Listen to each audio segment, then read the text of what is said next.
Good evening, kitties. This is your old pal, the Trapper Keeper. Tonight we're going to be talking about episodes from the greatest series from HBO ever, Tales from the Crypt. This episode's going to be a real scream. Attention planet Earth and beyond. Stay tuned for Attack of the Killer Podcast. Attack of the Killer Podcast. Attack of the Killer Podcast. Attack of the Killer Podcast. It's time for the show. Yay. What? I had never tried that impression before. That was pretty First good. time. That was impressive. I'm pretty proud of myself. That was great. Thank you. Welcome, everyone, to Attack of the Killer Podcast, the only podcast that gives off that weird odor. I don't know what that smell is either, guys. This is episode 366, and we're going to be talking about the HBO series from the 90s, Tales from the Crypt. The show ran for 7 seasons from 1989 to 1996 for a total of, count them, 1, 2, 3, 93 episodes. After not being available for years, the whole series can now be seen on Shudder. That's why I thought it would be a good time to talk about the show. In this day and age, the show was a really big deal. It spawned 2 films, almost a third, a children's Saturday morning cartoon, a kids' game show, a radio show, and it catapulted a melted Muppet into stardom. This episode should be a real skeleton of fun. If this is your first time listening to the show, Attack of the Killer Podcast is a horror movie podcast where a group of friends get together with a topic and discuss films within that topic. Now, we're just friends hanging out, talking about the horror genre we all love so much. We may get a little excited, so there may be spoilers for a 30-year-old TV show. Before I get going, though, I want to tell you a little story. A story about a little podcast, the little podcast that could. AOTKP is their name. This little podcast was often picked on and ignored by all the bigger podcasts. But AOTKP wouldn't ever give up. They would continue to climb the mountain repeating, I think I can get Patreon supporters. I think I can get Patreon supporters. That is where you come in. You can help this little old podcast climb that mountain. And all you have to do is go to jointheattackers.com. And there you can pick the tier of your choice. And when you do, you don't just get a cold and personal thank you like those other podcasts. Here at Attack of the Killer Podcast, you get to be part of the family that we call the Attackers. As an attacker, you can get all kinds of perks, such as our YouTube shows, video updates, killer critiques, and the top 10 lists. You can get t-shirts, artwork, membership cards, certificate, stickers, all kinds of cool stuff. As an attacker, you can also join our exclusive chat called Attack of the Killer Chat. You can pick movies for our Patreon pick episodes, and even pick movies for our watch parties. All kinds of stuff going on here at Attack of the Killer Podcast that you're missing out on. You can even get our bonus episodes. Now, the bonus episodes, they come out on the opposite weeks of the regular show, and they are exclusive to just the Attackers. Or you can even watch the show live as we record them. And when you do, you can leave comments, and we will read them on the show, making you part of the conversation. So much great stuff from being an attacker. Not only that, but you can even get shout-outs in the show, like these attackers right here. Timothy Leonard, Roman Doppelfeld, Larry Watanabe, Brett J. Royer, Jessica Irish, Chris Cook, Brian Godsell, Stefan Sitter, happy birthday by the way, Brandy Moore, Andrew Mahler, Rodney Dean Hutchinson Jr., Carmen DeHague, Abraham Ariano, Andrew Bentler, Casey Kelderman, Tony Miller, Mike Clayton, Rose Talashoma, Abe Kirshner, Lisa Cavalier, Holly Berg, Bill Fisher, Greg Dedrick, Sam Lenz, Garth Jacobson, Brett White, Tiffany Deweese, Scott Reebsman, and Chris Collins. You too can be on that list. All you got to do is go to jointheattackers.com, pick the tier that you want, and become an attacker today. And now, ladies and gentlemen, it's time to introduce you to the podcast crew. He tried to earn his living as a necromancer, but he only got paid in cryptocurrency. Tad, Hey, yeah, I'm a crypto bro. His basement flooded, which ruined all of his collectibles except for his Crypt Keeper replica puppet. Luckily, it was bone dry. Jason! Oh, pretty funny. Hey, happy birthday, Stefan. In his spare time, he's a comedian for ghosts. He enjoys lifting their spirits. Brian! I love all the puns. Hello, everyone. It's the Tales from the Crypt episode. You know there's going to be puns. That's all there is. So, but I think that is my cue to shut up for a while. I'm going to turn it over to Tad with what we watched.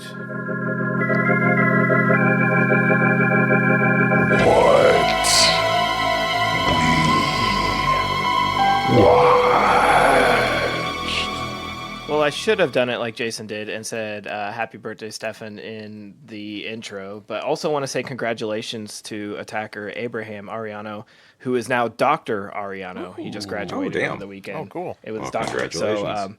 Doctor Probably of horror one of- movies? Yeah, probably. no, but one of the, probably, one of the smartest listeners.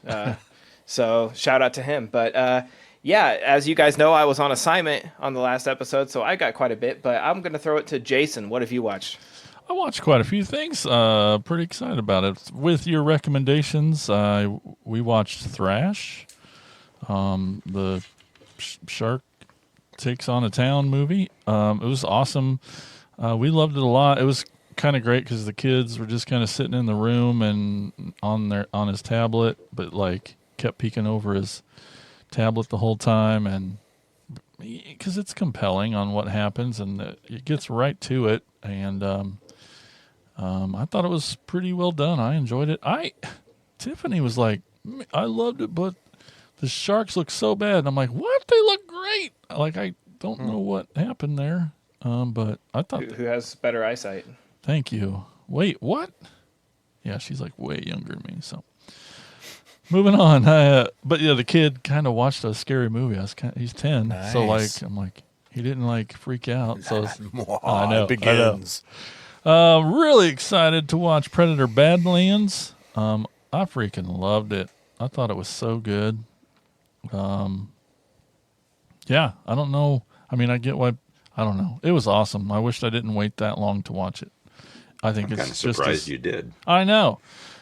Just the last But I know, two. life gets in the way. Yep. Dan Trachtenberg's just on a streak. They're all just as good. I just keep them coming. I liked it a lot. This one should count because it has the word devil in it, but it was Tiff and I's 2-year anniversary last night. We went and saw Devil Wears Prada 2. Moving on. We Had also you seen the first one? I had. Okay. Yeah. But as we were waiting, we watched the trailer while we were in the theater just to catch me back up because I didn't remember it worth a crap. Had she seen the first one, I assume? She's a big fan. She's seen it a lot. She Okay. says, I got the DVD. I watched it many, many, many, many times. Okay. So yeah, it was good. It was good. It was good. Anne Hathaway all day. We also did finish Stranger Things Tales from 85. It's on Netflix. It was freaking amazing. It was great. A great little sub story. If you like Hawkins, you like the gang, it's really great. And that last episode is like, for animation, was like beyond cinematically just breathtaking. It was, I mean, I love the animation on the whole series, but like that last episode is worth it all. It was so good. Big fan on Netflix. And then lastly, I'm excited to talk about it because I'm like, I want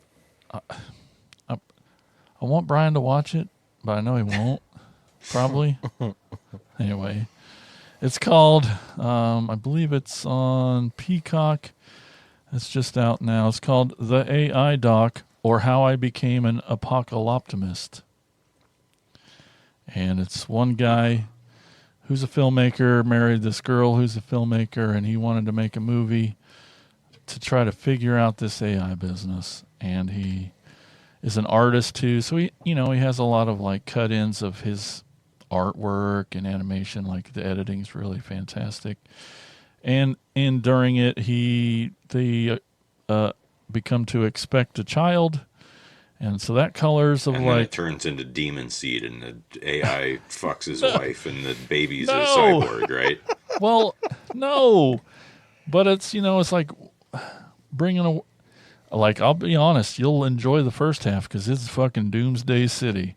And it's just interviews. It's like it's him talking to people on interviews, and he talks to almost all of the CEOs of the major AI platforms. Unless he shoots all of them on camera. A lot of he's just trying to get answers. He's a documentarian, Brian. But seriously, the first half is fucking Doomsday City. I'm like, oh no, I hope it comes out of this. Is like this makes me want to run to the woods.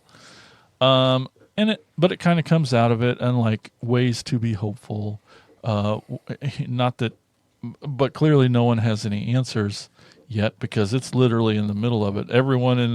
People in the dock are like, it doesn't matter. By the time this gets released, some of this will be so old, and it wasn't too bad at all. But I like AI, so like it was interesting, and I use it every day. And sorry, but I knew it was going to also be dark. I wanted to learn more about it, and they do a really good job of interviewing scholar after scholar after scholar, and the CE just to try to figure out what is happening with this new technology. So, yeah, I know you See, won't. I'm fine with it, like doing your taxes or like just the dumb mundane shit, so that you can focus on creative things more.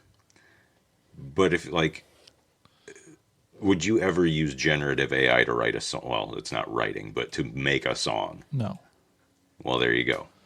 No, I know. But that's anyway, I think this doc's worth it because it really does ask all the big questions. It's very Regardless of your stance on it, I mean, I feel the same way about certain docs. Like I talked about it a few months ago, the one about To Catch a Predator, the show, that how it explores kind of both angles. And Yeah. I think that's what makes a good doc a good doc, is wherever your stance is on it, if it explores both angles, and just not leaning more towards the filmmaker's own opinion. yeah. That's what I look for in a good and doc. just as a documentary, I think it's fantastic. But that's what I watched. Excellent. How about you, Mike? What have you watched? I watched quite a bit too. First off, I'll just throw it out there.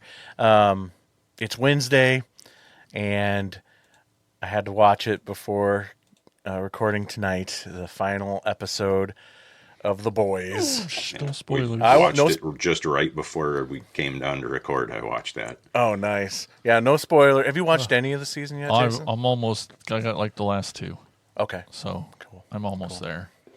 I've got like 3 or 4 to do because I just cannot get into the season, but I'm going to. See, I've heard a lot of people mention that.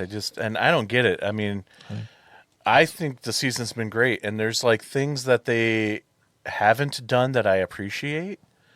Like, I feel like they've pulled back from like the way over top, I like this one way more than last season. sexual deviancy, and showing it. I'm just like, it's fun seeing a little tiny person run through a guy's penis hole, once. But then, like, by the time you get to like the 4th season, it's just like, can we just tell the story now? It's almost like they had a couple of people in the writer's room whose only job it was to come up with weird sex stuff to do with superhero powers. Yeah, and it just got old, and I was just tired of that it. job. And That's where Tad's been. I was on assignment last week. and other than just what's her face always being a sexual deviant, there really wasn't hardly any of it in this season, right? So I really appreciated for that, and I'll leave it at that because I don't want to start talking too much. But you finale, thumbs up. Down? I really enjoyed the finale. So season was good. Same. I have like one thing with the whole season that I want to talk about after you've seen it. Yep. Because it kind of ties into the final episode, but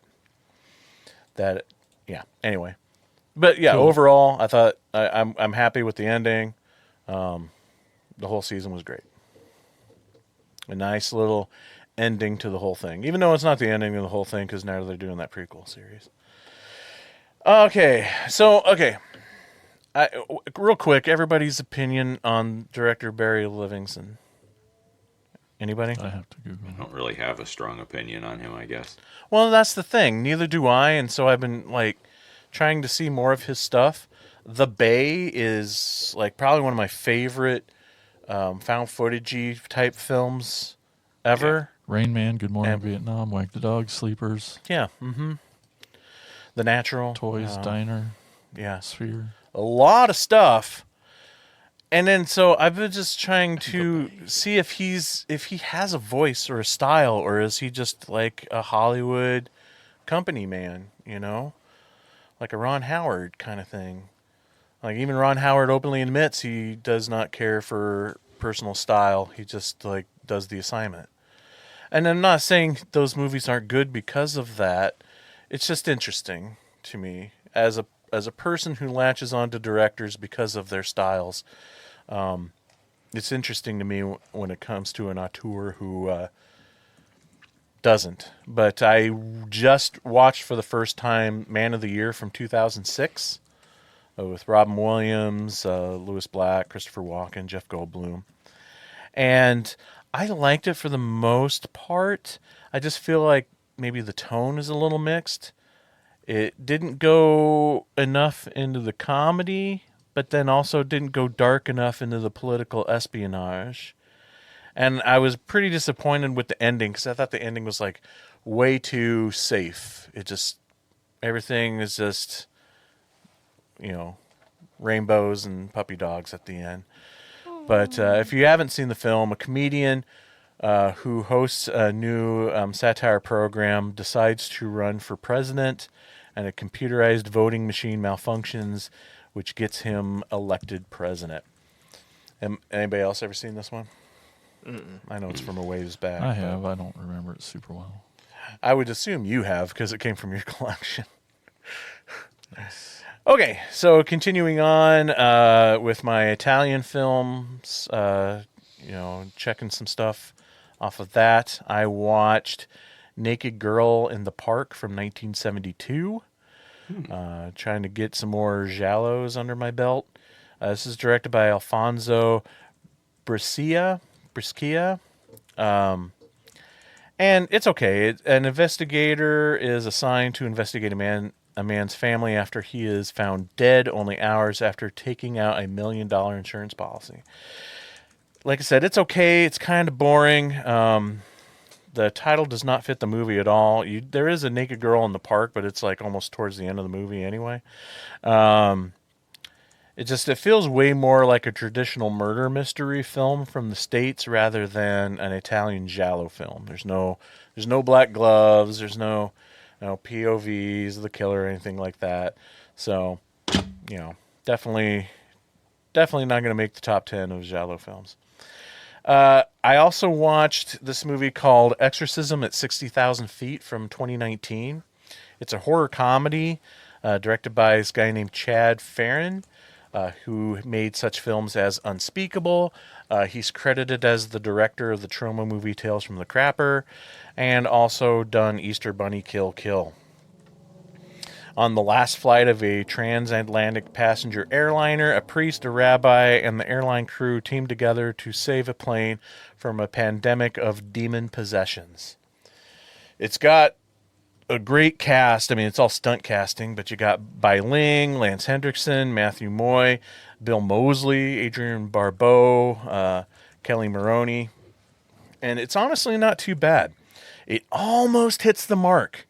The director definitely goes to the school of gross out comedy coming up in the Troma Factory, but there are times where he holds back for the horror, and the jokes land better because of it.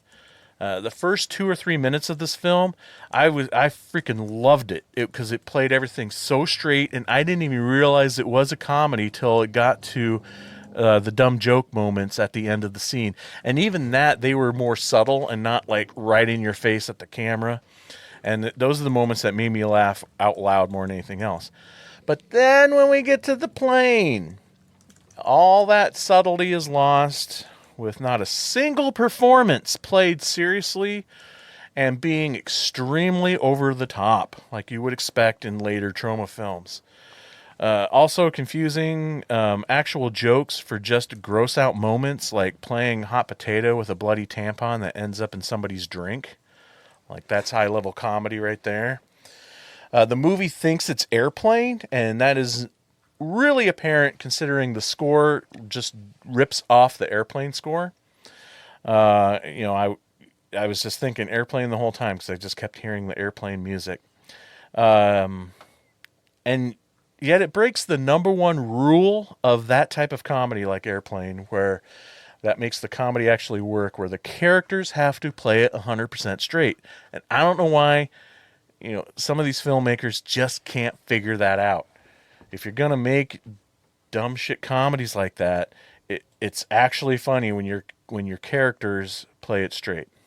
Anyway, a couple of real quick rewatches. I rewatched Sausage Party from 2016. This is the second time I've watched it, and I hated it even more than the first time. Having cartoon. So you're not going to watch the series? No. I thought about it, but like after the second viewing, I'm like, no. Just having cartoon foods swear and have sex is not a substitution for writing actual jokes. It's funny maybe the first time, but after the 1,000th time, it's not funny anymore. There's no attempt to establish the rules of this world, and that's the thing that just drove me the most nuts about that. That's why I don't like the Cars movies from Pixar, because it's like, why are there sidewalks if it's a world of cars? But in this, is it just the food that comes to life? Well, no, because there's also talking toilet paper, there's a used condom, of course there's the douchebag as well. So if it's all inanimate objects, then what about, like, say, shopping carts or the shelves themselves that the foods sit on? Why isn't that stuff coming to life? Also, if cutting up these foods, like taking a tomato and slicing it up, is apparently horrific and considered murder, then how do other foods that come to life get made? Say like the pizza, for example, that is comprised of all these murdered foods. And then what soul is in that food? What personality does the pizza have? Is it from the tomato? Is it its own thing? Anyway, that's the stuff that plagues me in watching that movie, so I probably never Maybe watch the it again. pizza is like Legion. Maybe. It's full of all kinds of different souls fighting for supremacy. Maybe, but that's definitely given Seth I Rogen. was just saying, am I doing too much work for the movie? More work than they did, yes. Okay, and then the last thing I'll bring up, I'll try to keep it short because I know I'm going long. Another rewatch is I rewatched The Street Fighter from 1974. Fuck yeah. Yeah. Here's my confession about being an idiot in my youth. I never knew the Street Fighter series existed until I saw True Romance. And even the first time I saw True Romance, I thought they made up those movies for the movie. When Christian Slater's giving the speech about Sonny Chiba being a badass and everything, I thought that was all made up until I first saw Street Fighter myself. But nowadays, Sonny Chiba is probably my favorite Japanese action hero. It's such a great film. Such awesome violence. And as a matter of fact, this movie was the first film to receive an X rating in the U.S. solely for the violence. So if you've never seen any of the Street Fighter films, you're doing yourself a disservice. You need to check it out. Anyway, that's what I watched. All right, Brian, how about you? Cinema Stomp showed Samurai Cop. The first time I watched it, I didn't much care for it, but man, watching it in a great big room full of drunk people, that's the way to go with that movie. I liked it a lot more in the second viewing. Well, yeah. Indicator put out a couple more genre-lon 4Ks, so I revisited Living Dead Girl and The Grapes of Death. Living Dead Girl was actually my first Roland movie. I randomly picked it on Netflix one night many moons ago, back when Netflix used to have cool stuff on it. And yeah, it's every bit as good as I remember. Like that was the one that sent me down the rabbit hole in the first place. You know, I was hooked from the first viewing. Nice. And man, it lives up to it. And God, those a lot of times you go back too far and 4K doesn't really change anything other than maybe making the film grain a little more obvious. But whatever indicator are doing to these Roland movies, they are just fucking gorgeous. I know I keep banging that drum, and I'm going to keep doing it until more of you fuckers watch these things. We watched- Grapes of Death. I love that movie. That's Yeah, and it's, you know, it's almost like he's trying to, and I can't remember if he made that before or after Zombie Lake. I'm pretty sure it was after, but I'm not 100% positive on that. But it almost seems like, you know, everyone who knows him only from Zombie Lake just thinks he's a hack, and that wasn't, you know, like that movie was never going to be anything but a piece of shit. Yeah. So it was almost like, okay, let me do another zombie movie, but show you how I would do it. And it's kind of, it's got a little bit of Night of the Living Dead to it, like creepy, isolated location kind of thing. But I love the way it goes from character to character. So it's all like the characters do all intermingle, but it's almost like there's different vignettes of the movie where different, like either one character or a pair of them will become the focus, so that you get all these different narratives and different viewpoints, and it's they're fantastic movies. We rewatched a couple of old favorites, Kung Fu Hustle, which talk about getting better every time you see it. Yeah. It's just a great feel good movie, and Nope, which again, better every time I see it, and I liked it an awful lot the first time. Not only is it my favorite of Jordan Peele's movies by a significant margin, it's up there for me with like Jaws and RoboCop. It is fucking perfect. All the little hint, like everything in that movie has a significance, and the more times you watch it, you just pick up more and more little things in the background, like, oh, that's why that was there. That's what he was trying to say. Like, yeah, that movie is just... I bet the commentary on that is awesome too. The Blu-ray doesn't have one. It just has a What? making of, like an hour-long making of featurette. That's a So shame. yeah, to my knowledge, yeah, I know. It would be great if they could do like a super fancy, you know, boutique label edition or something, and put a commentary on there and some other stuff. Maybe do a little documentary about the upper atmosphere cryptids that the idea of Jean Jacket was based on. But I was in an Andy Milligan mood the other day, so I busted out my box set and watched Vapors, which is... I haven't seen that one. It's only about an hour long, and it's a little black and white, 16 millimeter, and it's not horror at all. It's just these two guys having a conversation in a gay bathhouse in old New York City, and it's probably one of his more personal things because it doesn't have any of the fantastical elements of it. It's just focusing on an aspect of gay culture from back in the, you know, kind of a long gone thing. Now it's almost like a historical document, because I would assume those bathhouses no longer exist because there's not really a need for them anymore. But, Exactly. and then I dug back into the Michael J. Murphy set. Woo! I just gave up on, you know, trying to force the Al Adamson thing. I have no doubt that Michael Murphy's going to be my most watched director, just because there's so much shit in that set, and I've liked everything I've seen so far. But I watched Happy Ever After. Oh, I haven't watched that one yet. Yeah, this is an actress working on a movie in Greece meets this guy with a mask who starts to alter her reality, or is he? Maybe she's just going crazy. But it's another one.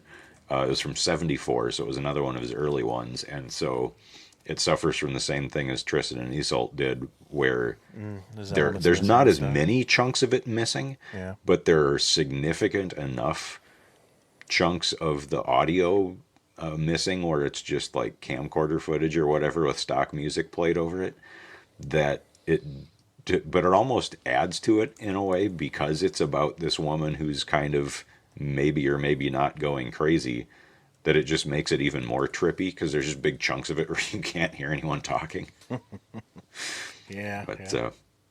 And then to end on it, I was looking through my letterbox right before Tad called on me to see if there's anything else I wanted to bring up. And apparently we watched the remake of or slash sequel, whatever, to I Know What You Did Last Summer, and it made such an impression that I'd completely forgotten I watched it just last week. Well, I'm shocked that you watched it. Why'd you watch it? That was Terry's idea. Okay. We trade back and forth on the remote. It was her turn to pick, and that's what she picked. It sucked. I saw it in theater by myself, and Ew. maybe that was why I sort of enjoy it, but also just because I have a certain nostalgia for the original series. See, I don't. I fucking hate the first one too. So, and I don't think I've seen any of the other ones. But anyway, that's it. Tad, how about you? Oh, well, like I said, I was on assignment on the last episode, so it's been a month, but I don't really have a whole lot now that I look at my letterbox, because I've actually been watching some series and getting ready for the film festival. I did watch Rawhead Rex for the first time on Joe Bob. Hopefully the last time I watch it. Not a fan. Hey. Sorry. Oh, I know. that's a bummer. I love that movie. It's perfect for Joe Bob, like a Joe Bob episode where I need somebody to come in every once in a while and bring it some levity and sort of laugh about it and give me some facts about it, make me appreciate it more. But it's not something I'll buy on Blu-ray and watch again. He also showed Oddity, which was one of my favorites of 2024, and will come up later. Guess who has bought went Rawhead Rex on Blu-ray and watched it many times? probably like everyone else on this thing, on the show, but and probably a lot of our listeners. But one movie I've been to the theater a couple times. I saw Over Your Dead Body. Has anyone else seen it? Jason Segel, Samara Weaving, Timothy Oliphant, Juliette Lewis. Yeah, we missed Really it when it was here. fantastic. Camille Nanjiani, really fantastic cast. Directed by Jorma Taccone, who did MacGruber, Popstar, Never Stop, Never Stopping. Oh, wow. He did some episodes of Knuckles. He's got, a pretty great resume for comedy, and this is like a horror comedy, and I really, really liked it. Of course, you could put like Samara Weaving reading a book in silence, and I would watch it for 3 hours and love it because she's just the best. But I really think Jason Segel is underrated, and I'm glad he's sort of having this comeback with Shrinking and this because he was on that like Apatow thing, he was in Freaks and Geeks, and then he does his own thing with Forgetting Sarah Marshall, and then it felt like he disappeared, and it's like he's so relatable and fantastic and funny. So it's sort of cool to see him in this like, I don't even know what you call this. It's sort of a drama, but also a very, very dark comedy and a horror movie all wrapped in one. But the plot's pretty simple.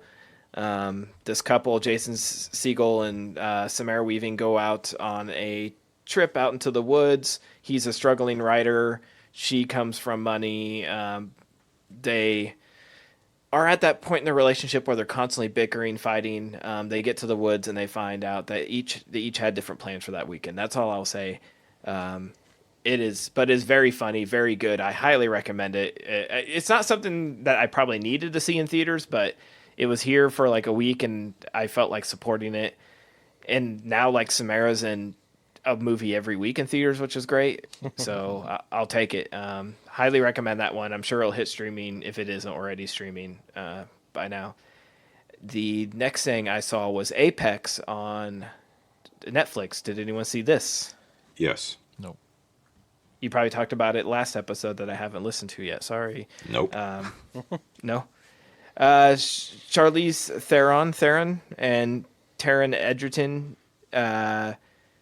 It's like a survival hunter in the wilderness type movie, big drama.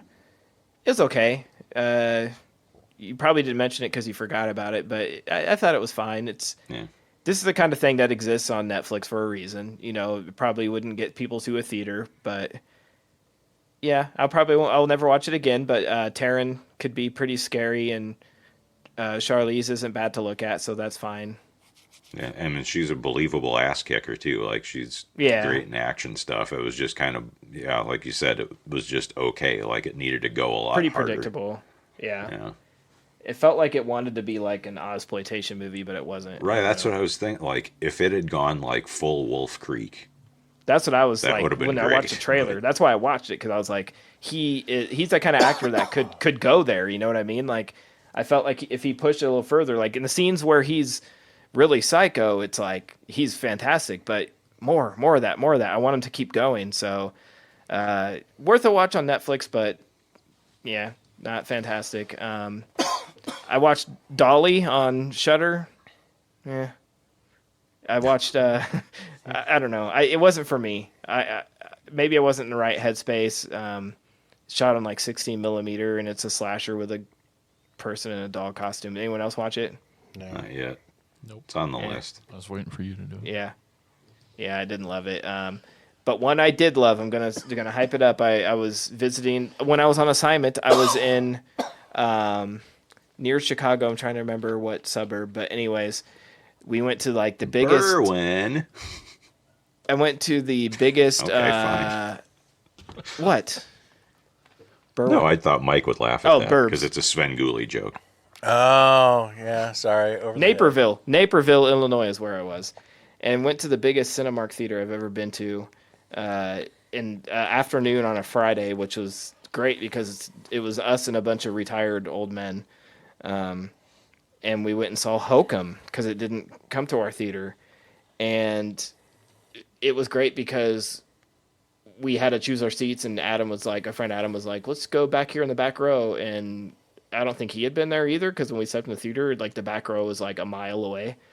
And so we like climb up all these stairs, and it felt like hiking a mountain. And then this like old man came in, and he's like shuffling and carrying his popcorn, and he's like, usually nobody's here on Friday afternoons. It's sort of nice to have some other people in the theater. And it's like he had to like yell it for us to hear because he's fucking a mile away down at the bottom in the row.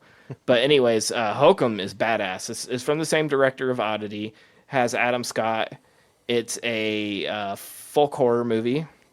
And basically Adam Scott sort of plays this very grumpy, very much a dick, asshole, mean, rude author who goes to Ireland to spread his parents. Both of his parents have passed away. He goes to spread their ashes there, where they had a honeymoon in this little tiny like bed and breakfast type place. And he's like, I can spread their ashes and then bring my work there and start writing.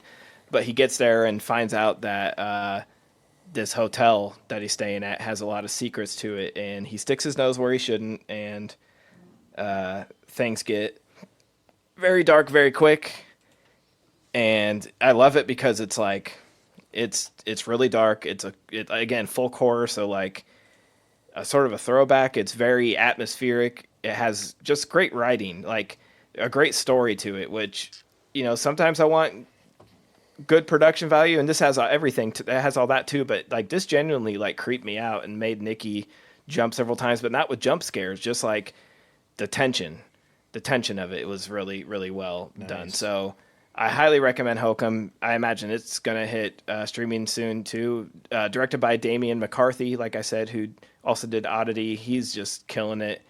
I hope he did Caveat also. That's on Shudder.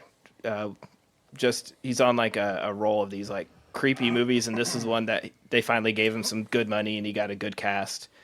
Highly recommend checking that out. And then the last thing I will mention was last night I went and saw Michael in the theaters, the Michael Jackson biopic.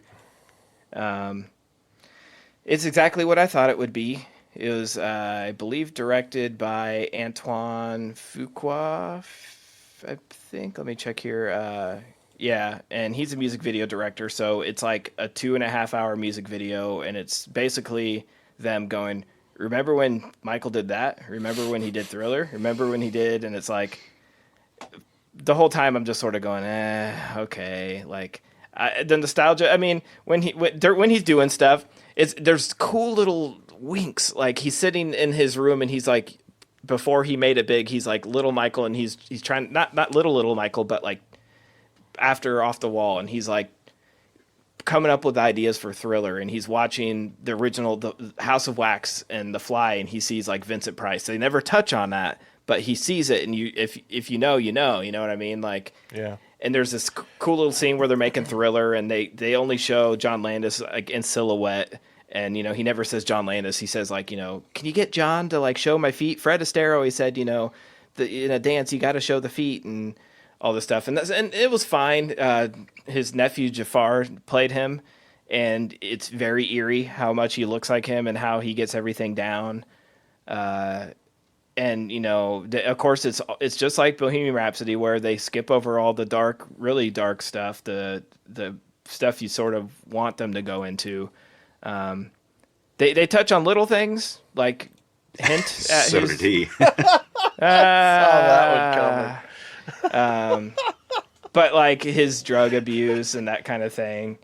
But they don't even like delve into that. And I'm like, come on, guys. Like even Saved by the Bell dug into like drug use, it's like it's like little things. He's in the hospital and he had the scalp burn and he's like, this medicine is making me sleepy. And it's like, that's the furthest we're going with this. And spoiler, it ends in like the early 80s. So it's like Michael will return in part 2 of probably 5 goddamn parts. This guy's life is so crazy. But it's a big spectacle. It's very shiny, very bubblegum. But it's if you grew up loving Michael, it's fun. It is what it is. It's fluff piece. But what do you got to say with that one, Brian? I had to watch everything I say, but I don't know. I wanted to see it in theaters just to get like the whole immersive sound and to see everything on the big screen. And even like the worst biopics, I still like enjoy watching them just because I love the music and to hear it in the theater. And it sort of makes you want to throw on some records again. And I mean, the guy is just his hits and his eras and his looks and everything's just iconic. I mean, no one's ever been a bigger star. I did get in a debate with a friend who went and saw it and said, Michael's like, after watching the movie, he's like, Michael's just like the most important or the best musician. And I'm like, no, he's not even in the top 50 musicians or even songwriters, performers and entertainers. Yeah. But there's a huge difference. But anyways, Michael, it's sort of fun and Bubbles is in it. So that's fun. So go see that. Who played Weird Al in it? We talked about that on the drive home. Nikki was like, I can't believe, this guy ripped off Weird Al and they made a whole movie about him. Because we were talking about the Weird Al, the Al story. Yeah. No biopic will ever top that one because Exactly. of the way he approached it. So, and just going off of that, I have to send you this video. It's hilarious.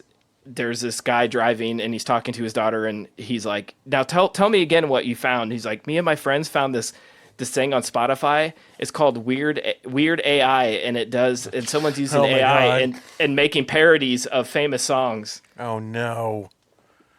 Yeah. I would push my kid out the car. And All right, and that's what I watched. Yes. I'm done. That's what I watched. Oh man, I can't continue right now. I need a moment. Okay. Weird AI. Let's get into Tales from the Crypt. Tad, what is the first episode we're going to be talking about? All through the house. 'Twas the night before Christmas, and all through the house, not a creature was stirring. Especially Joseph came in. The killer is here!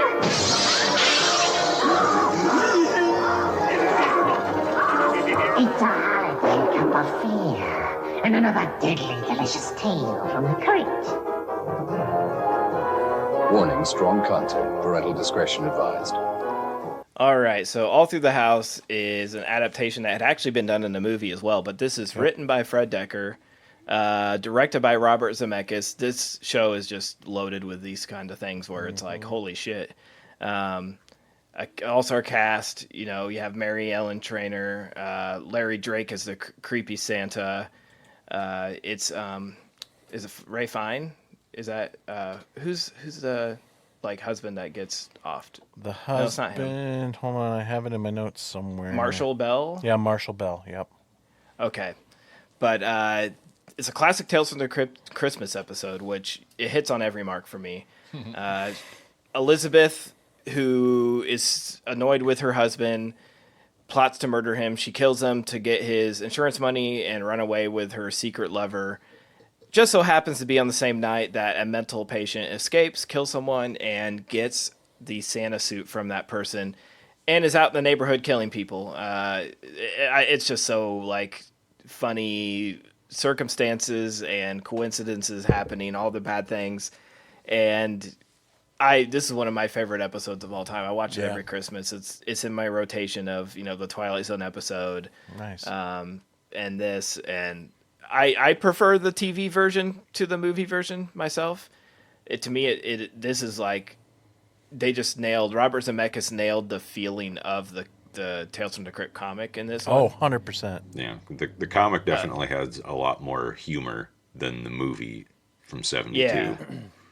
Yeah, and this one has that humor at the beginning, like when she's trying to get the fire poker out of his head and keeps falling over, and I just this is and one thing I've always struggled with watching this one though is like at the beginning you're sort of almost like on Mary Ellen Trainor's side to get away with it because he's such an asshole. Her husband Joseph is such an asshole, but then you find out that she's doing it for the insurance money and she's cheating on him, so it's like fuck both of them. Yeah. But you don't want to root for the killer Santa, but man, Larry Drake looks so creepy in this too, with a scar across his face so and the dirty awesome. suit, and the way they Zemeckis sort of like shoots it, so like his face is exaggerated and you're almost like fisheye, and yeah, this is just creepy when he starts climbing up the ladder and looks through the window in the closet and she's stuck. That I will always remember that from when I was a kid. Yeah, classic episode. I love the intro with the Crypt Keeper, and he has the Santa mask, and just a cool ass episode. I love this one. Has a great score The Crypt too. Keeper's Santa mask is probably the creepiest part of the whole thing. Yes. Oh yeah, absolutely. Yeah. I thought the same thing. It was super creepy. And then how do they still manage to work the puppet from underneath that other? It's like I have a whole other layer on it with the Santa mask. It makes me think they sculpted like a whole other Crypt Keeper that had. Yeah, I think it was a separate unit. Yeah. There's an episode, or not an episode. There's a little piece of trivia I saw on IMDb about that, and it said that like it was done separately. The first time they had to build something like separate for an episode because it was such a Christmas episode in the first season. It was like a big deal, so they sort of went a little over their normal budget and built something specifically for that. But also Dean Cundey shooting this too, like you have a fucking dream team. Fred Decker, Zemeckis, and Dean Cundey, like holy shit, man. Yeah, the pedigree in this show is just for a half-hour insane. TV show. Yeah. Crazy. And it seems kind of a waste, like, to spend all the money to get a legendary director of photography to shoot something that's just on flat videotape. They just like you couldn't tell. They could have had anybody shoot that. I do have it in my notes that unfortunately, being shot on video, which I don't know why they went that route. You would think. Most TV was shot on video at that point. It was cheaper, faster. Yeah, well, but it's also Right HBO at the time, money. right at the bad time. Anyway. Well, he also, Dean has done some not great things. I mean, he shot Jack and Jill, guys. Let's just say it out loud. So, I'll He also forgive shot for this one. Ilsa She-Wolf of the SS. So Oh, did he? No. yeah, And Garfield the movie. I'm only hearing hits here. I don't know what you guys' problem. And I think Camp Rock as well with the Jonas Brothers. Anyways, go ahead. Well, I love this one too. I mean, this is like the episode. I wanted to make sure that I picked probably the most famous episode of the whole show.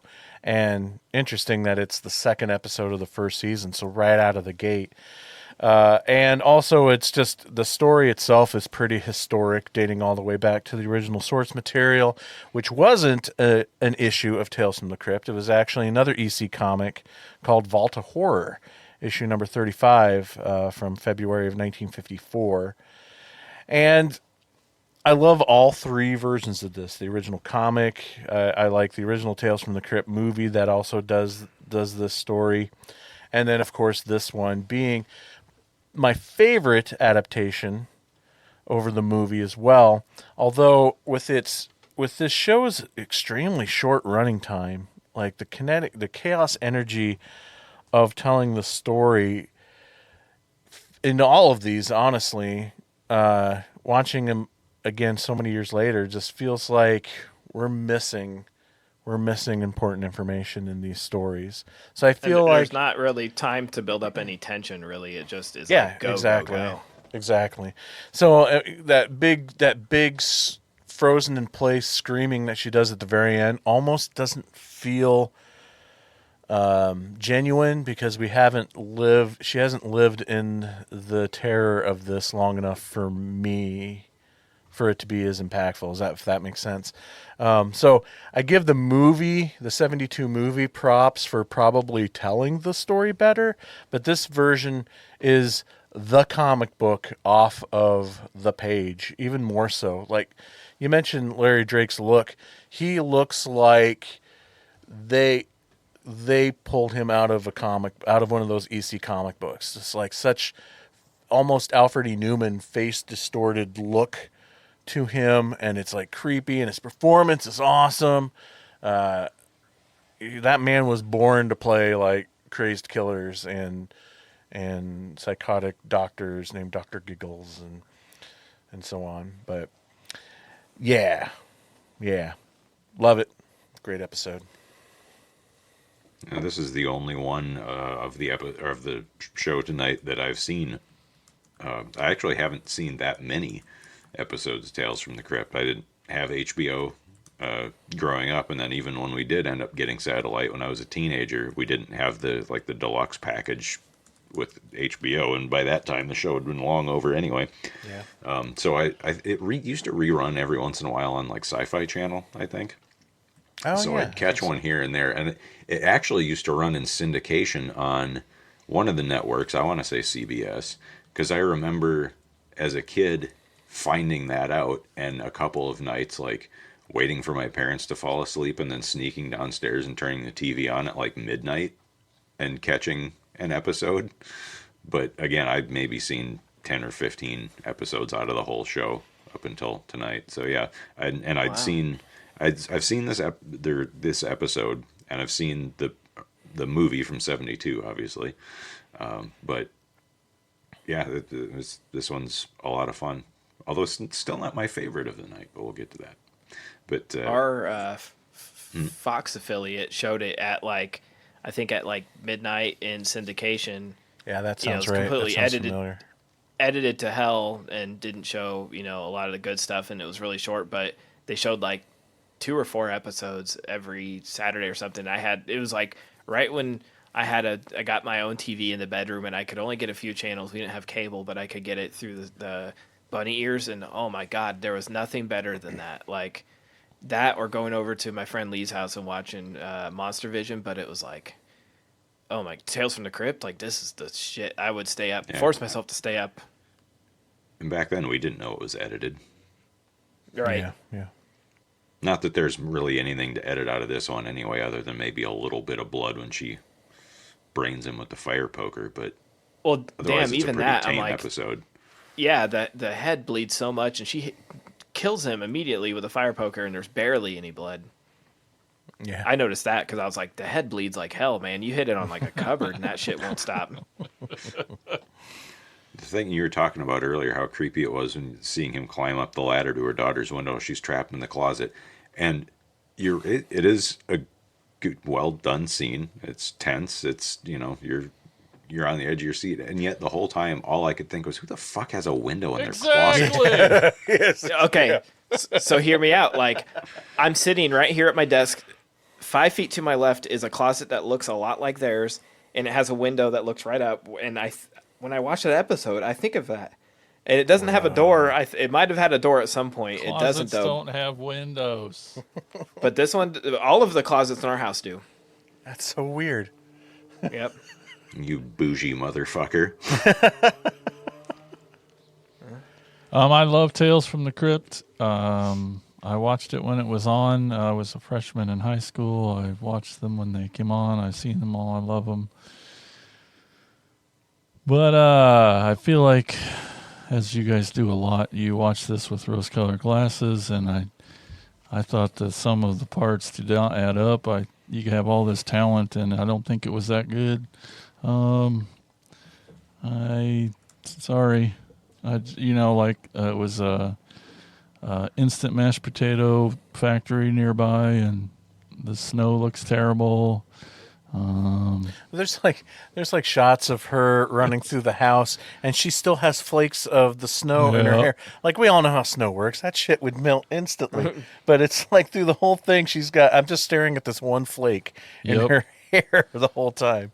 There's they show the shot of the keys, and then she goes outside, and then which means the door's locked, but then she runs back inside.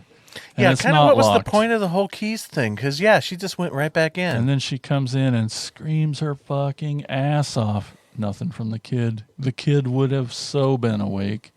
And then she goes and props open the door this time and goes back out. And they're like, oh, yeah, all this key business, it doesn't matter. There's no windows and closets. And what was the last thing? The cinematography was great. Now, I get it's zero budget, and you need these horror guys to be able to pull off, I'm sure, an impossible task. But, I don't think it was that good. And, yeah, sorry. It didn't hold up for me. I know that. That's all I think the two things that really hurt this episode, and probably a lot of the series, to be honest with you, is being shot on video. Mm-hmm. And makes it look ugly and so cheap. Gross. makes it look super ugly and super cheap. You're 100% correct. And the running time. These aren't even half-hour episodes. This Nope. episode was 22 minutes. Why in the hell are they not going the whole 30 minutes? Because HBO TV didn't mean then what it does now, and they probably had an eye towards selling it for syndication, so they made them short enough to be able to stick commercials in, would be my guess. See, that's what I was 100%. That's what I was going to guess too. Because that doesn't even was include gonna the bring Crypt that up. Keeper stuff, so the film is even shorter than that. Yeah, exactly. Was there ever a point when the show did longer episodes? Because I could have sworn they were 45 to 50 minute episode, and maybe that's just, like I said, because I hadn't seen an episode of this show since I was probably 12 years old.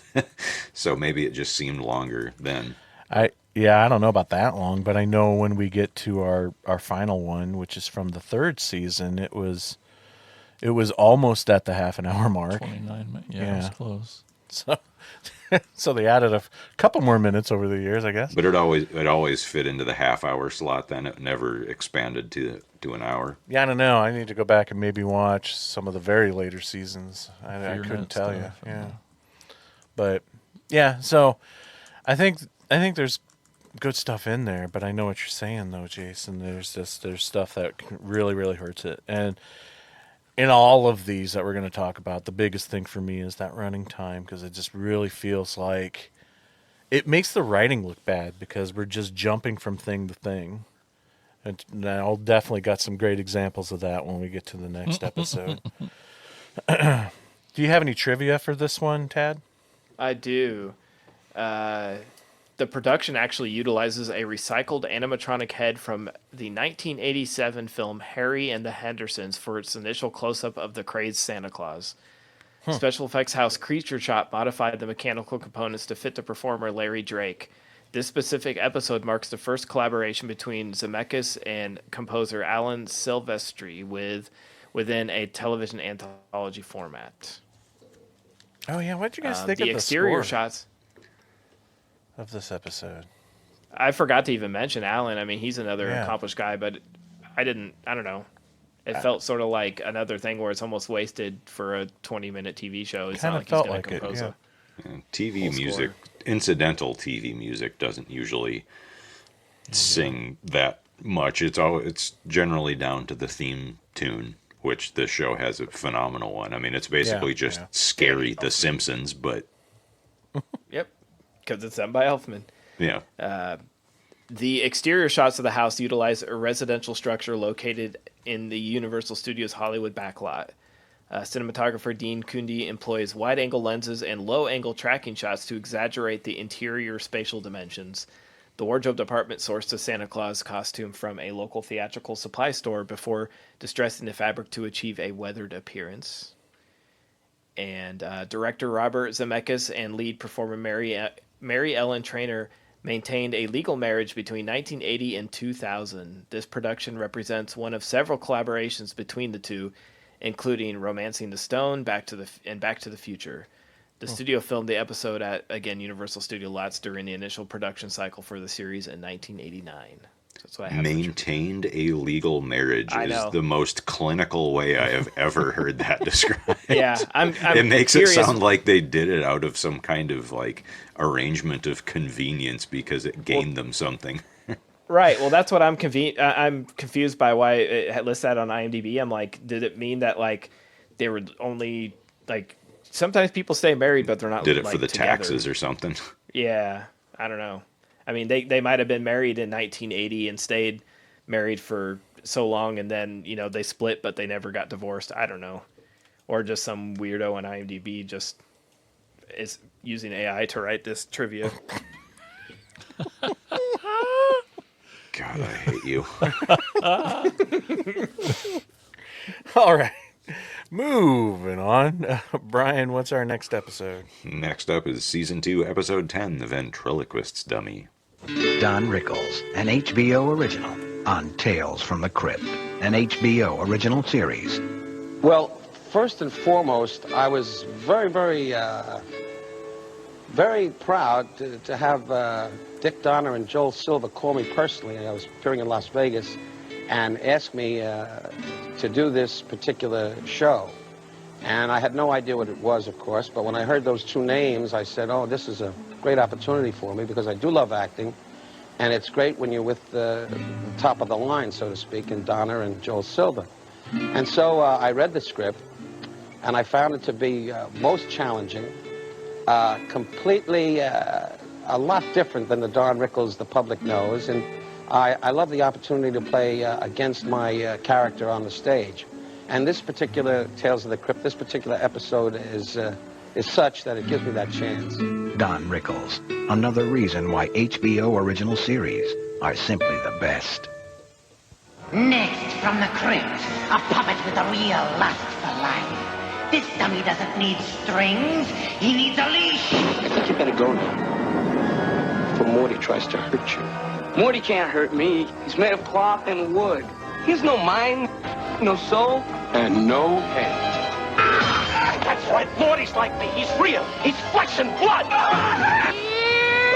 Morty! Tales from the Crypt. Premieres Tuesday at 10.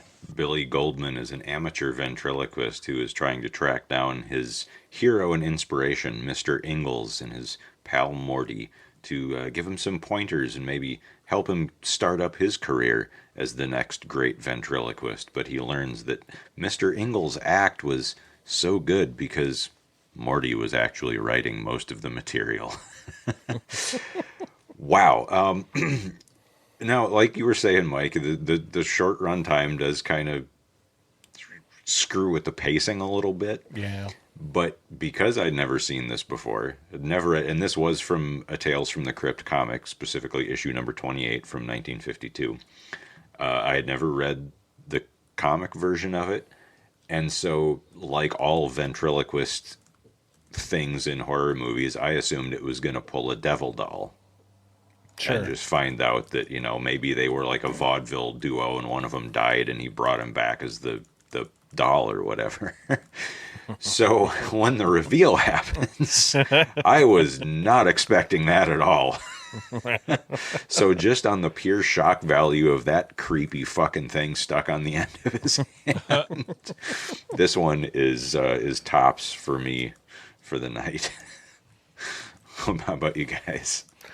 Yeah, spoilers, this is my favorite episode of the night, too. But I'm also a little biased because I love Don Rickles and I love Bobcat. And just seeing I those wondered if you together. didn't pick it just because Bobcat was in it. But It's a combination of a lot of things. I was picking episodes based on on the talent that was behind it, and also significant stories from the comics. And this was another kind of more famous story from the Tales from the Crypt comics.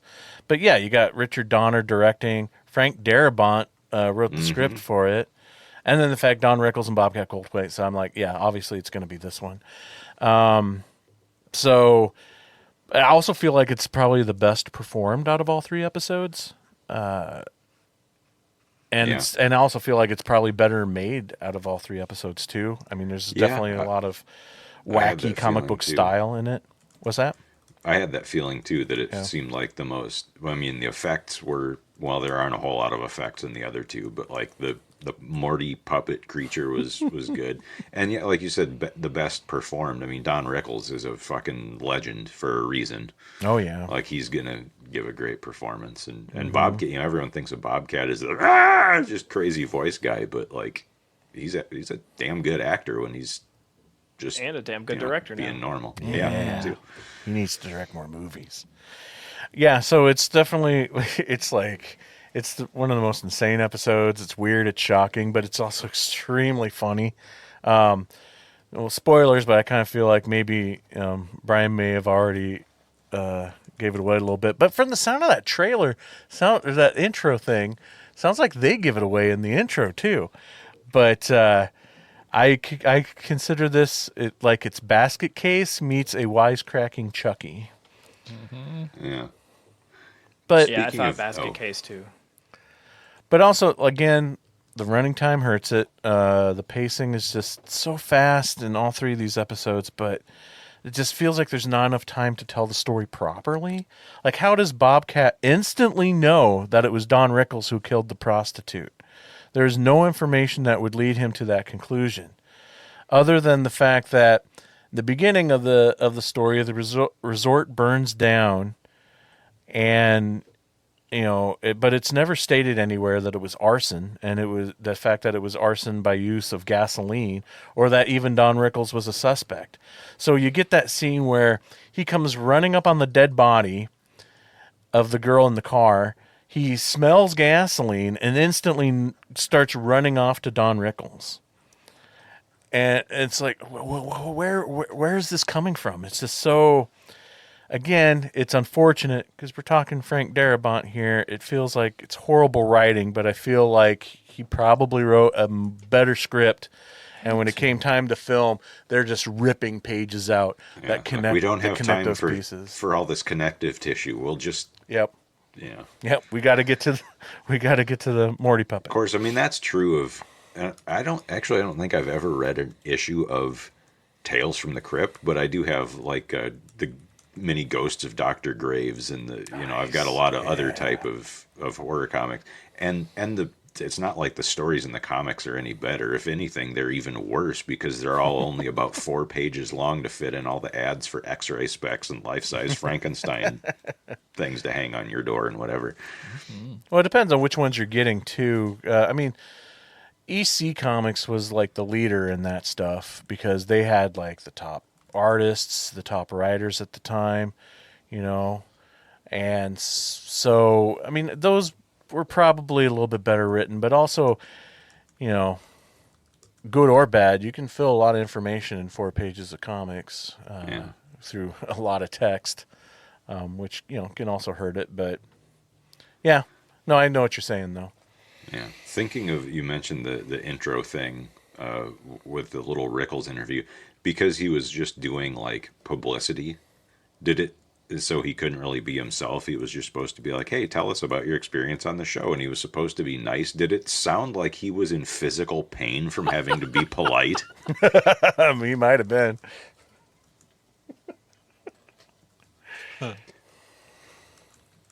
I like this one. It's probably my favorite. I mean, although like, speaking of the Rickles, like I can't take as much of him as I used to. I don't think he holds up. And well, I don't have time for an asshole. Like I got enough of them in my life. I didn't mean to look at you when I said that. Yeah, why did you look at me? It's not funny to me anymore. But Bobcat's great, and the story's ridiculous, and the puppet's fun, even though shots of him running are, but it's still like.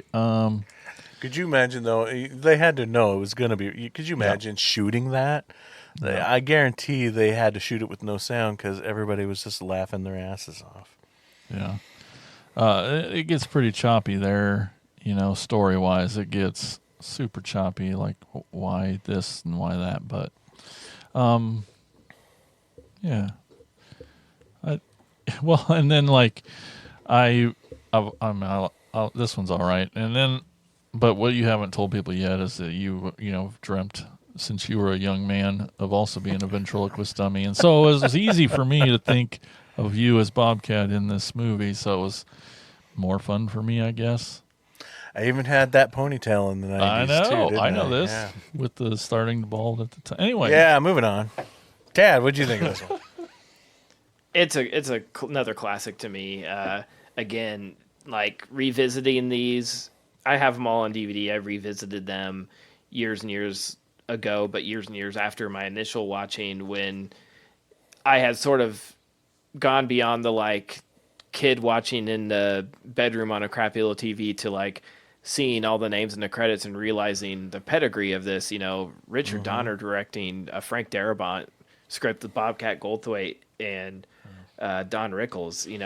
And has again all the ingredients there. It sort of reminds me of another anthology, Masters of Horror, where it's like all the pieces are there, but it's still limited by time, resources, budget, all the things. But it's still like even though it's not like a fancy piece of dark chocolate, but it's still a Snickers bar. It's pretty good.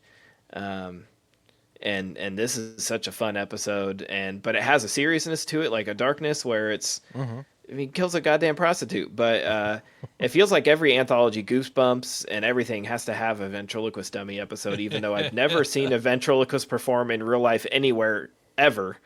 Never had the opportunity to. So gonna announce this now at Halloween-a-Palooza. Insane Mike. That's right. I'm bringing it back. I'm bringing it back. What was it? Jeff Dunham is like the only one that I can name, like household name, and fuck him. But I love this one. Just watching Rickles and watching Goldthwait do their thing. That's all I need. So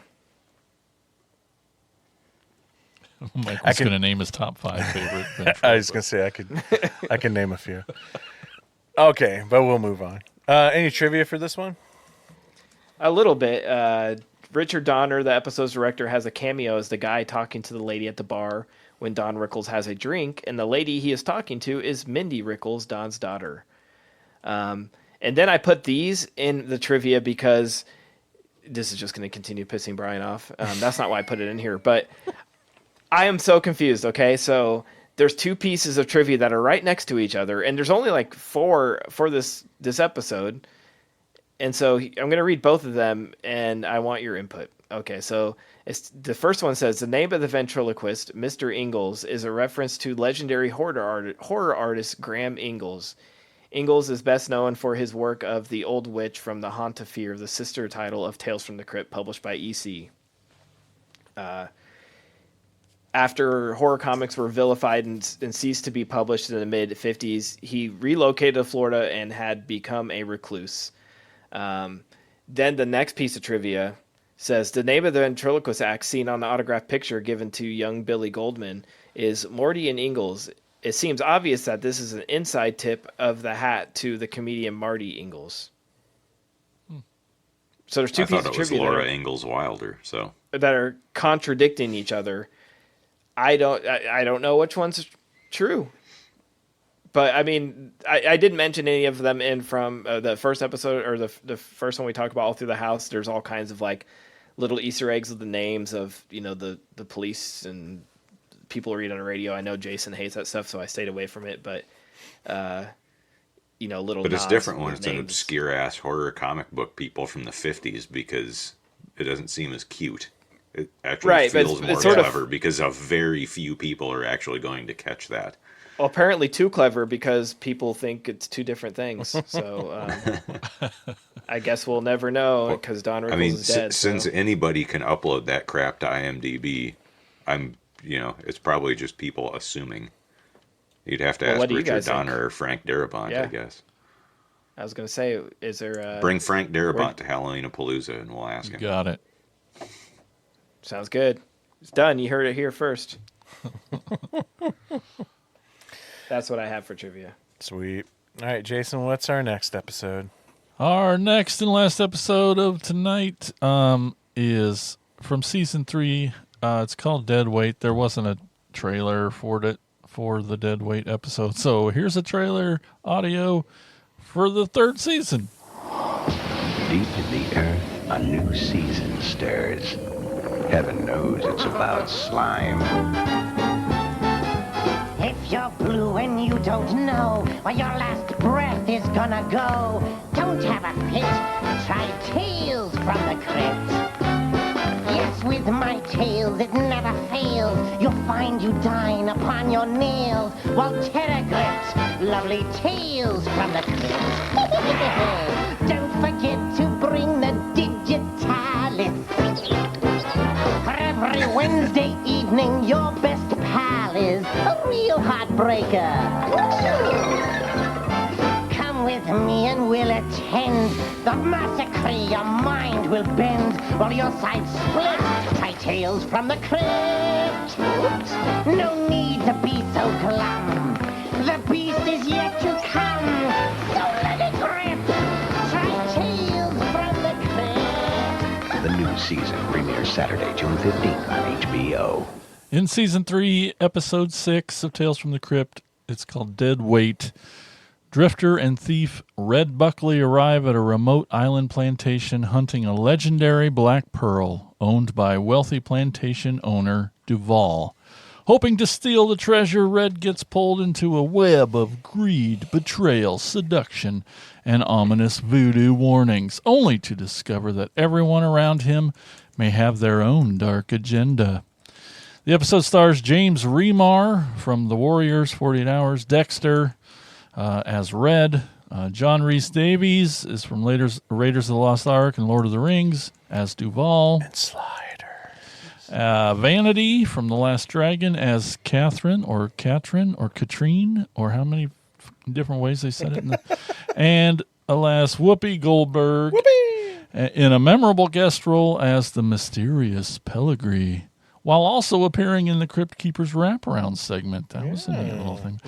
Behind the camera, horror legend Tobe Hooper, director of the greatest horror film of all time, The Texas Chainsaw Massacre. Spontaneous combustion. 2. And Poltergeist. He helms this episode, giving this tropical nightmare a pedigree worthy of horror fans. Spielberg directed this episode. This was also adapted from Vault of Horror number 23 from EC Comics. This is also, I like this one too. I felt like it had the smoothest story. Like the more solid story that was least choppy. Which is weird because it also had the most complicated story. It really did too, yeah. Mm-hmm. It's because they had those extra 7 minutes Yeah. that the other two didn't have. Yeah, for sure. Oh, yeah, just the young James Remar kicking it. He was great. Yeah, pretty stoked to see him. Love him. Yeah, got to see a little bit of Vanity action there. It was all right, It's okay. It's good. It was fine. I said all the adjectives. Still wears its budget on its sleeve with some of the sure. fakest jungle sets I've seen since 1940s jungle adventure films. So, yeah. But I am going to give credit, and spoiler alert, that was a damn good looking severed head. It was, Yeah. I thought it looked pretty good. I was pretty excited. And the whole, again, spoiler alert, the whole episode is worth it seeing Whoopi chop a guy's head off. You don't get that in Sister Act. Nope. No. Or on The View. Well, sometimes. She bites to me, people's heads off, but... This is one that I obviously have seen. I remember a little bit of it. James Remar, right? He's fantastic. Love him in everything from the Warriors to now. Yes, but it also, to me, it felt like Temu Serpent in the Rainbow a little bit. Like, all I could think about watching it was Serpent in the Rainbow, and I wanted to like it more. And I'm like, in my brain, I'm thinking, yeah, this isn't one I really remember from back in the day for good reason. It's not terrible by any means. It's just not. It doesn't have that Tales from the Crypt extreme in your sort of face comic feeling to it. You know, it's a more serious story, and it doesn't have any humor. And this would be one of the ones that when you watched it as a kid, because like I said, even though I only saw very few of them as a kid, it seemed like most of the time I would catch episodes like this that felt too serious and adult and didn't have any, like, you know, there was no comedy and there was no monster in it. And so I would always think like, oh, this is like one of the boring adult ones. Yeah, sure. I totally get that feeling. Absolutely. Absolutely. Like, it was kind of mentioned earlier that like this one tells a lot of story with, I feel like, a such more simpler plot than the other two. Like you could have scaled back on some of that story. I felt like this is the opposite of the other two. Maybe too much information. But it definitely still has that real comic book feel to the whole plot of the whole thing with the final moment. Like it just makes sense. The greed getting him back at the end. Yeah. Given the director, when they were sitting out on the on that like kind of open patio set, all I kept thinking is like, oh, Gimli better not have a damn alligator under there. I mean, yeah, the sets were fake enough. It could have been eaten alive, yeah. Yeah, I don't... like I said, the least favorite of this episode for me, there's probably episodes of the show I like least or less than this. It just, like Brian said, that it's like the grown-up version, and it is pretty impressive for how involved the story is, how they developed this into one... You know, this now would be like a 10-part Netflix series, you know, and it's pretty impressive they fit it into like a 40-minute episode.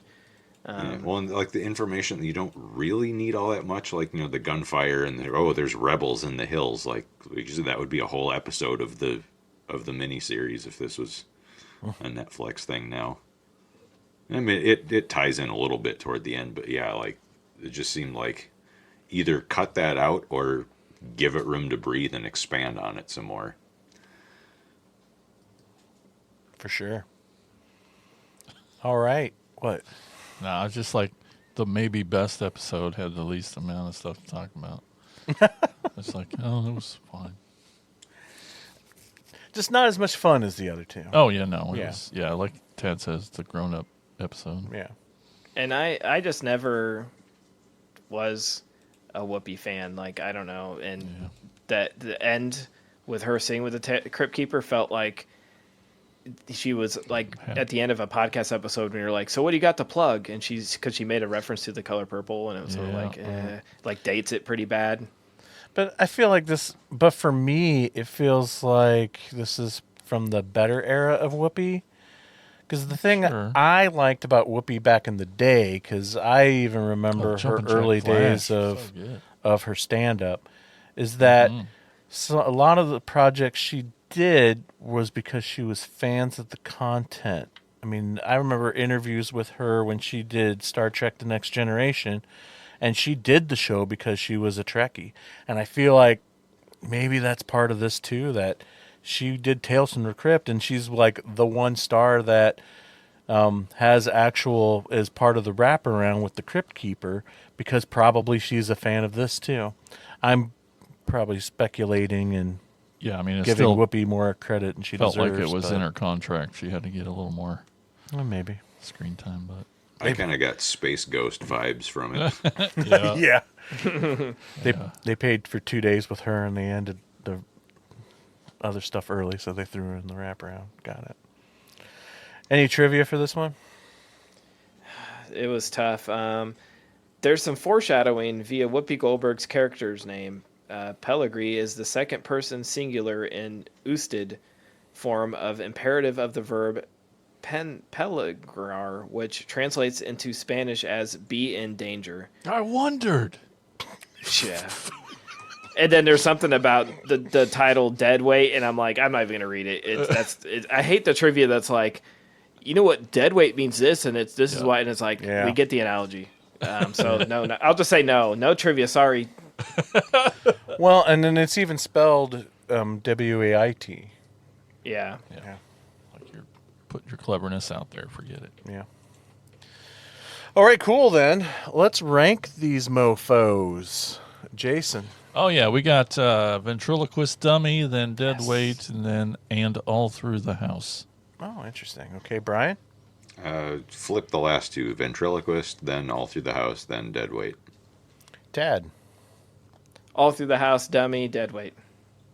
Nice. Okay, I'm with Brian on this one. Ventriloquist Dummy, number 1, All Through the House, and then Dead Weight.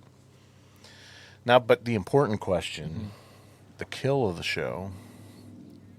Jason. Well, I watched all these last night in this order, so when that dude took the fire poker in the top of the head in the first 5 seconds, I'm like, God dang, that was good. So that's my pick. Yep. Brian? Rickles getting his throat ripped out by the fetus monster puppet. Yeah. That's another good one. Yeah. Tad? That was going to be mine, Rickles getting it from the basket case. From Blau, yeah. I'm with Jason. It's when Elizabeth kills her husband right away at the very beginning of the episode with the fire poker. I break it down a little bit more on why I like it, because the shot, I like the way the shot was composed. She's behind the couch raising up that fire poker. He's in the foreground.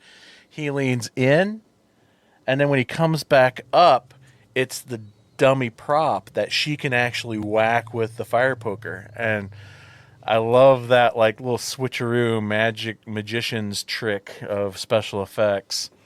And then yes, the actual head wound looked great. Some little bit of blood there, but the best part is that freaking frozen expression on Marshall Bell's face. It so dumb. Cracked me up the whole freaking time you saw him. Every time you saw him, so funny. Loved it. So that's it, folks, of our coverage of Tales from the Crypt. Don't worry, though. There's still more Attack of the Killer podcast to come. We're going to take a quick break, and when we come back, we will finish off the show with our final 2 segments. First, though, you're going to hear a promo for the PFPN. The Prescribed Films Podcast Network is the home to so many great shows, such as Podcast from the Crypt. See how I tied it all in there? Hosted by horror fanatics Chainsaw Paul and permanent guest host Wolfman Memo, 2 guys who love all aspects of the horror genre. Join them as they share their thoughts and opinions on new and classic horror movies, video games, ghost stories, and all things horror. Welcome to Podcast from the Crypt. You can check out them and all the other shows at thepfpn.com. We'll be right back.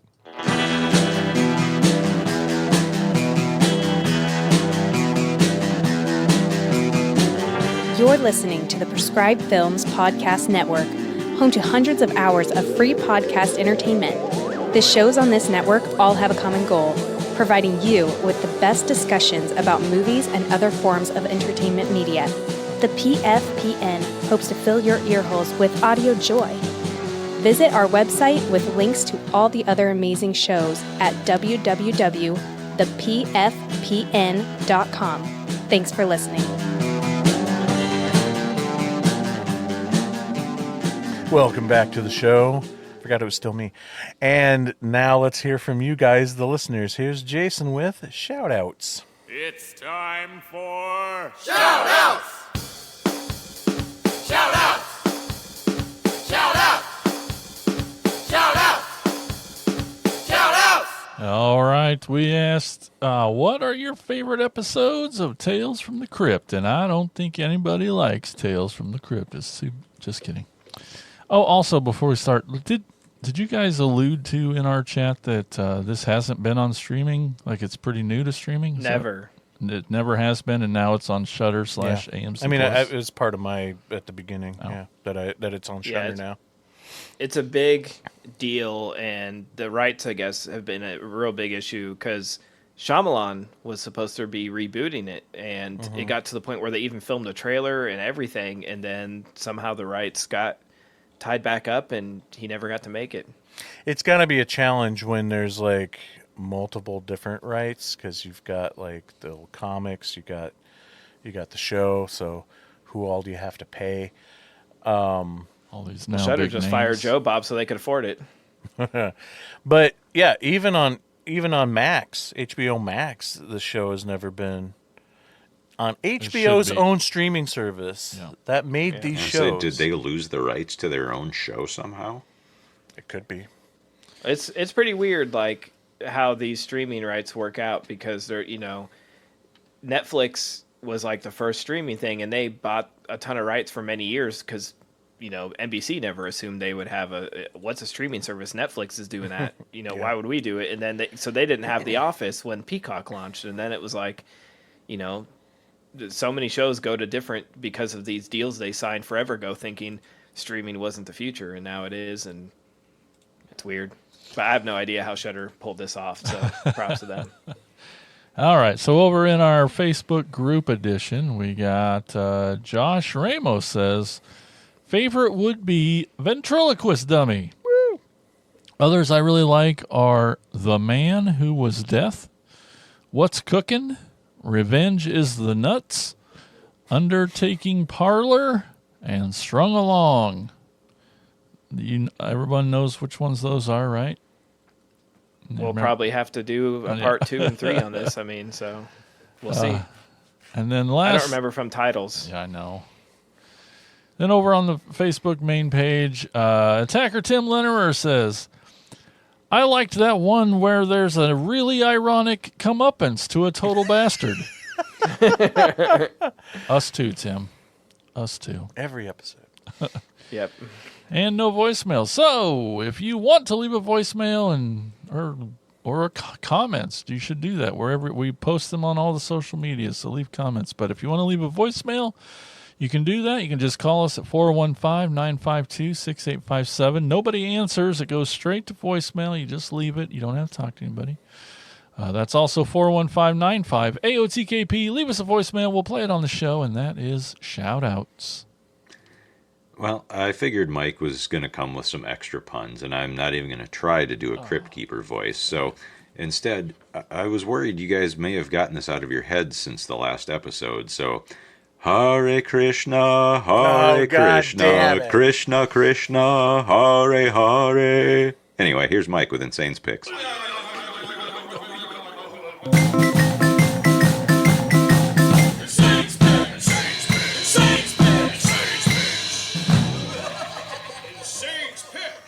All right, it's time to crack open the Magic, Myth, and Mutilation box set, the Michael J. Murphy box set, for another amazing, no-budget, shot on 16mm classic, The Late Night from 1983. The Late Night is kind of Last House on the Left in a theater with much more proper Britishness. The Last Night is about two psychos who escape from a maximum security prison. They sneak through the back door of a theater to hide away while there is an actual stage performance going on of the play Murder in the Dark. And it's the play's final night. The psychos hold all the cast and crew captive while the audience has no idea what is happening just off stage. The whole theater backdrop makes for some great moments in the story, seeing people trying to perform their parts on stage and trying not to react to the horrors that are happening just off stage right. Shooting locations were often chosen for accessibility and minimal expense, including free or low-rent sites in the UK. The fact that Murphy got his hands on a theater, he makes a complete use of the entire building for its production value. You see every inch from the stage to the green rooms, even in the rafters where the lights are. There are strangulations, stabbings, and even more gruesome murders. Yes, there are a couple of rape scenes, but it's all off camera, as Murphy shows none of the act. He doesn't even show any nudity, as one of the maniacs forces one of the girls to strip down. Not sure if this one happens to be on YouTube or not, but it's only 50 minutes long, so it's safe to say it's really worth the watch. So I highly recommend Michael J. Murphy's The Last Night. Have you watched the documentary about him that's in that set yet? No, I haven't. What disc is that on? Well, annoyingly enough, it's on like discs 1, 3, and 10. Oh, because it's all split split into up. 3 different parts, which is kind of stupid. They should have just put it all on one disc. But Yeah, no kidding. I don't know if there was a reason for that, like, space issues or what. But it's really good. It's really touching. You get a lot of interview with him too, aside from just the people he worked with and people he inspired and that. And it definitely shed some light on why he was so good at doing this stuff with so little money. Okay. Yeah. Can't wait to check it out. Now, I did watch. There was a small little extra feature for this, technically for this movie and Invitation to Hell, which is on the same disc. So I have a feeling those movies were made back to back because it's him and a few other people that he's worked with. I don't think it was anybody from either of those movies. More of like his later crew, just kind of sitting around a table asking each other questions about those 2 particular movies. So that's kind of neat. So I'll definitely need to check out the documentary. That wraps up another episode of Attack of the Killer podcast. One last time, let's all wish Stefan a happy birthday. Happy birthday. Woo. We should sing him happy birthday. We can't. We'll get flagged. You No, can't. That's true. If I've learned a thing or two today, first thing I learned... It's how to sing happy birthday in German. Yeah, I wish. The first thing I learned is to never kill your husband on the same night an escaped lunatic is loose on Christmas. Save that shit for Easter. Next, I learned never to meet your hero's right hand. And lastly, last thing I learned is Carrot Top needs to do a tour of small villages in the jungle. You can follow us all over the internet on X, TikTok, Threads, Facebook, Instagram. Subscribe to our YouTube channel and join us on our Discord to continue the conversation. You can leave us reviews. It would be greatly appreciated wherever you can leave reviews, such as Apple Podcast.